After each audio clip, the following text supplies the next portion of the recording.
Discuss करने वाले हैं क्वेश्चन नंबर 34। काफ़ी बढ़िया क्वेश्चन है और काफ़ी लेंथी क्वेश्चन भी होने वाला है, इसलिए आराम से बैठिएगा और इसको ध्यान से समझिएगा क्योंकि बढ़िया क्वेश्चन है और सैम्पल पेपर का है 2024 का। उसने बोला है 2 cells of EMF E1 E2 and internal resistance R1 R2 are connected in parallel. देखो ये रहा E1 R1 E2 R2, इसको हमने पैरेलल में कनेक्ट कर दिया है। Deduce expressions for the equivalent EMF of the combination. इस कॉम्बिनेशन की इक्विवेलेंट EMF कैलकुलेट करनी है। दूसरी बात, इक्विवेलेंट इंटरनल रेजिस्टेंस कैलकुलेट करना है और इंटरनल रेजिस्टेंस कैलकुलेट करना है। तीसरी बात, potential difference between the points A and B। A और B के बीच प्रोड्यूस होने वाला total internal resistance, total potential difference कितना है वो हमको बताना है। पोटेंशियल डिफरेंस तो आप जानते ही होंगे, पोटेंशियल डिफरेंस की वजह से ही करंट फ्लो होता है। पॉजिटिव होता है हायर पोटेंशियल, नेगेटिव होता है लोअर पोटेंशियल, और करंट हमेशा पॉजिटिव से नेगेटिव इसलिए फ्लो होता है क्योंकि कोई भी चीज़ हायर टर्मिनल से लोअर टर्मिनल की तरफ जाना पसंद करती है, इसलिए करंट की direction positive to negative terminal होती है। Let's say question number 34 point number first. Diagram आपके पास है ही। अब एक बात बताओ, ऐसे क्वेश्चन को सॉल्व करने के लिए आपके माइंड में क्या आता होगा?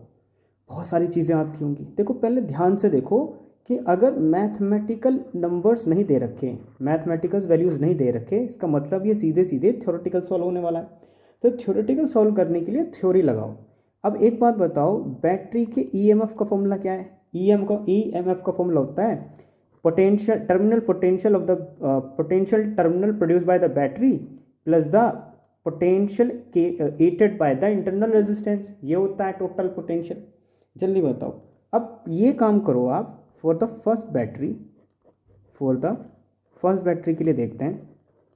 फॉर द फर्स्ट बैटरी ये वाली, यहाँ पर देखो, यहाँ पर E1 पोटेंशियल है, यहाँ पर E2 है। तो हम यहाँ से ये समझ सकते हैं कि E1 E2 के इक्वल तो नहीं है, तो यहाँ से I1 की वैल्यू ड्रॉ कर लोगे, यहाँ पर I2 की वैल्यू ड्रॉ कर लोगे।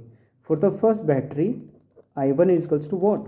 I1 की वैल्यू यहाँ से कैलकुलेट करोगे तो E1 माइनस के V1 divided by R1 is equals to I1।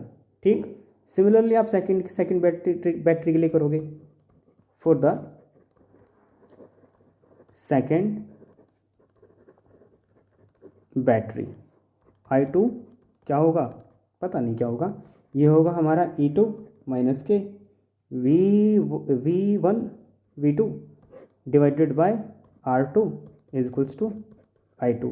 एक मज़ेदार बात बताता हूँ मैं आपको। उसने बोला है पैरेलल कॉम्बिनेशन, और मैं ये देख रहा हूँ कि आपके सेट में ज़्यादातर पैरेलल कॉम्बिनेशन के बारे में ही क्वेश्चंस पूछे जा रहे हैं। पैरेलल कॉम्बिनेशन के लिए इन दोनों पॉइंट्स के बीच में जो पोटेंशियल होगा वो हमेशा कांस्टेंट रहेगा, जिसको हम टर्मिनल पोटेंशियल बोलते हैं। टर्मिनल पोटेंशियल जो इस पॉइंट का है वही टर्मिनल पोटेंशियल इस पॉइंट का होगा। तो VA इक्वल्स टू VB हम ऐसा बोल सकते हैं। समझ रहे हो? दोनों एंड्स पर पोटेंशियल सेम होता है, तो हम क्या बोलेंगे? क्योंकि पोटेंशियल वेरी नहीं करता, इसमें करंट वेरी कर जाएगा I1 I2, इसलिए I1 I2 के लिए सॉल्व किया है। अगर पोटेंशियल सेम है तो आप यहाँ से क्या काम करोगे? यहाँ पर पोटेंशियल सेम रहेगा दोनों बैटरीज के लिए, तो आपने V1 V2 दोनों हटा दिए कि भाई ये V1 V2 नहीं है। समझ रहे हो? तो पोटेंशियल सेम रहेगा। आगे चलते हैं। आगे क्या है देखो। लेट्स से आप चाहते हो इस सर्किट में से टोटल कितना करंट प्रोड्यूस हो रहा है। आप बोलोगे I टोटल या I net is equals to I1 plus के I2। तो अब दोनों इक्वेशन को अगर आप जोड़ दो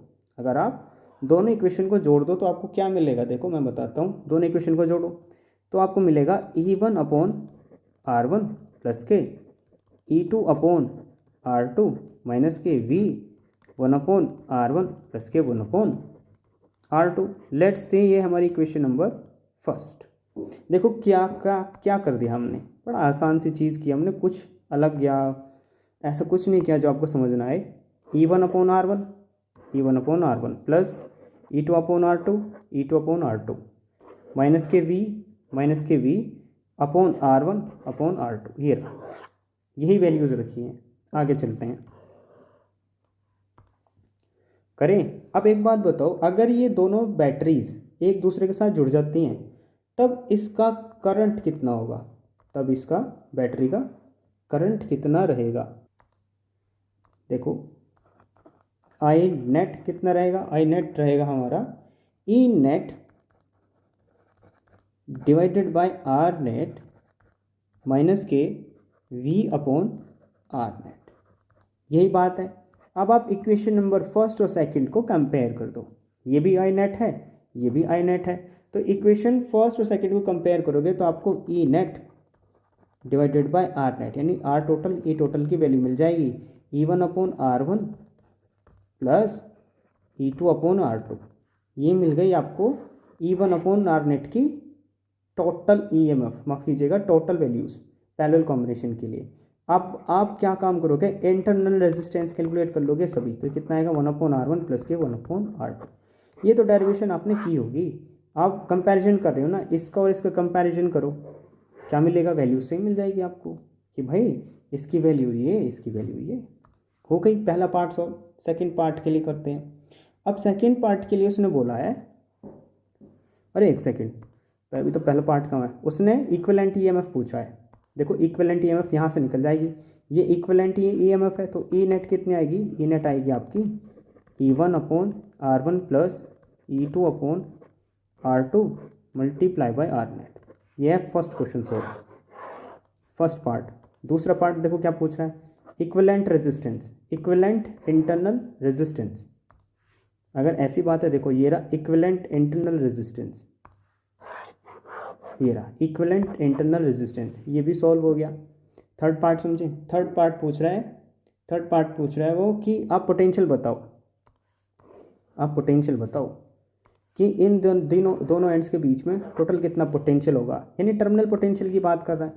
बहुत आसान है, बहुत ही ज़्यादा आसान है भैया ये वाला क्वेश्चन। तो टर्मिनल पोटेंशियल की बात करते हैं।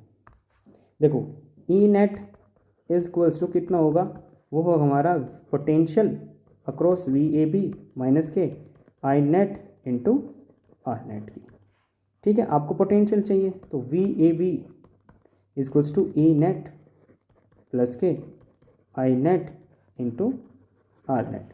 बस आप एक काम करो, वैल्यूज़ रख दो, ई नेट ये वाली और आई नेट और आर नेट की वैल्यूज़ रख दो, सॉल्व हो गया, सॉल्व।